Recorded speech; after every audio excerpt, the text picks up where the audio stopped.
जैसे ही मैंने मांगने वाले को झट से कुछ पैसे निकाल कर दिया ही था कि पांडे जी ने फौरन कहा, ये फ्रॉड लोग होते हैं, इन्हें जरा देखभाल कर देना चाहिए। ये लोग हमारी अच्छाई का फायदा उठाते हैं और हमें ठगते हैं। पांडे जी की बातों को सुनकर मैंने कहा, आपने बिल्कुल सही फरमाया।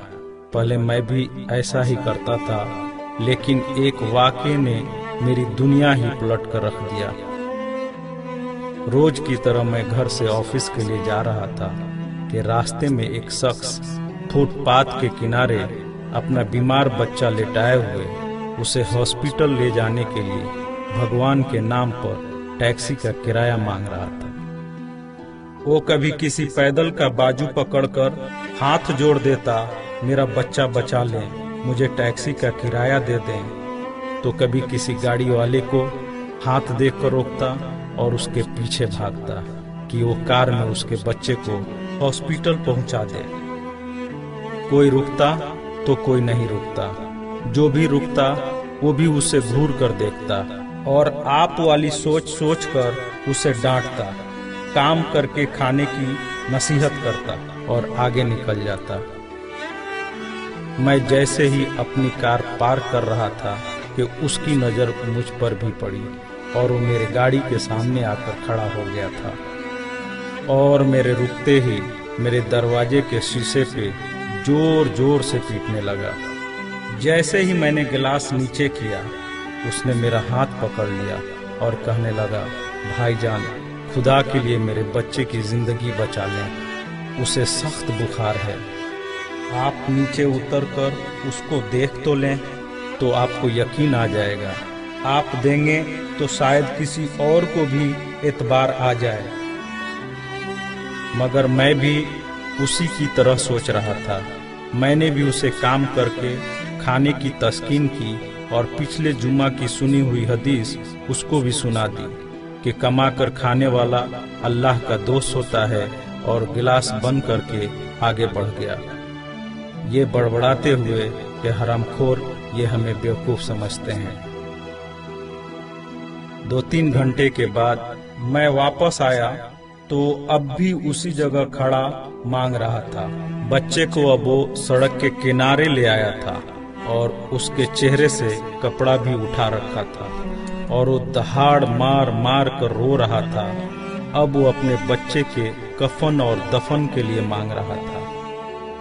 मैं गाड़ी रोककर नीचे उतरा और मैयत की तरफ देखा। फूल की तरह मासूम बच्चा जिंदगी का बाजी हार गया था। मेरे रोंगटे खड़े हो गए। मैंने जेब में जो कुछ भी था जेब से निकालकर बेगर देखे उसके तरफ फेंका। उससे पहले कि उसका बाप मुझे देखे, मैं उस तेजी से वहां से निकला मानो दुनिया की सारी बलाएं मेरे पीछे लग गई हों। मैं ऑफिस पहुंचा तो मेरा बुरा हाल था, ऐसा कि जैसे मुझे बुखार जकड़ने लगा हो। मेरा काम में मन नहीं लग रहा था। मैंने उस दिन की सारी मीटिंग को कैंसिल कर दिया। मैं भी उसी बच्चे की तरह एड़िया रगड़ रगड़ कर मरना चाहता था। 2-3 दिन के बाद बुखार को तो आराम आ गया, लेकिन मैं जहनी मरीज बन गया था। मुझे लगता था कि मेरी उसी सोच से वो बच्चा मर गया। कुछ दिन गुजरे, मैं ऑफिस में स्टाफ से बात कर रहा था। तब तक रिसेप्शन से आवाज आई, सर आपसे कोई मिलना चाहता है। मैंने पलट कर देखा, सामने उस मरे हुए बच्चे के बाप को देखकर मुझे चक्कर आ गया और मैं पत्थर का बुत बने उसे देख रहा था। तभी उसने अपने जेब में हाथ डालकर कुछ पैसे निकाले और मेरा शुक्रिया अदा करके कहने लगा कि आपके पैसे बड़ी बरकत वाले थे। शायद आपके खुलूस की बरकत थी कि मेरे बहुत सारे काम हो गए। सारे खर्चे के बाद कुछ पैसे बच गए और उनमें से कुछ पैसे मैंने उधार लेकर डाले हैं। ये आप कबूल कर लीजिए, बाकी मैं आपको जल्द ही वापस कर दूंगा। मैंने पैसे वापस लेने से सख्ती से इनकार कर दिया और मिन्नत करके उसे पैसे रखने को राजी कर लिया। और जैसे ही वो जाने लगा, मैंने उसे रोका और अपनी कंपनी में काम करने के लिए पूछा। वो ऐसे राजी हो गया जैसे उसे काम की ही तलाश थी और किसी ने उसके दिल की बात सुन ली हो। वो बहुत खुश हुआ और अगले ही दिन से मेरी कंपनी में बतौर वॉचमैन काम करने लगा। पांडे जी, मैं आपको उससे मिलवाऊंगा, लेकिन वो कार वाला किस्से का जिक्र उससे मत करना। उसने आज तक नहीं पहचाना कि उसने मेरा भी कार रोककर मुझसे मदद मांगी थी। वो मुझे एक बड़ा ही नेक इंसान समझता है, जिसने उस बच्चे की लाश देखकर अपना सब कुछ निकाल कर दे दिया। पांडे जी, उस दिन के बाद से मैं किसी को खाली हाथ नहीं लौटाता।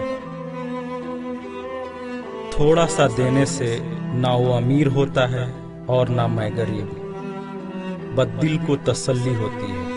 और रह गई लूटने की बात, तो पांडे जी हमें कौन नहीं लूटता। कपड़े वाला हमें लूटता है, दवाई वाला हमें लूटता है, सब्जी वाला हमें लूटता है, दूध वाला हमें लूटता है। इतना सा लूटने के बाद अगर कोई हमें खुदा के नाम पे लूट ले, तो शायद मरने के बाद खुदा हमारे गुनाहों को माफ कर दे कि ये बंदा मेरे खातिर मेरे नाम पे लूटता रहा, और शायद हमारी गुनाह बख्श दे।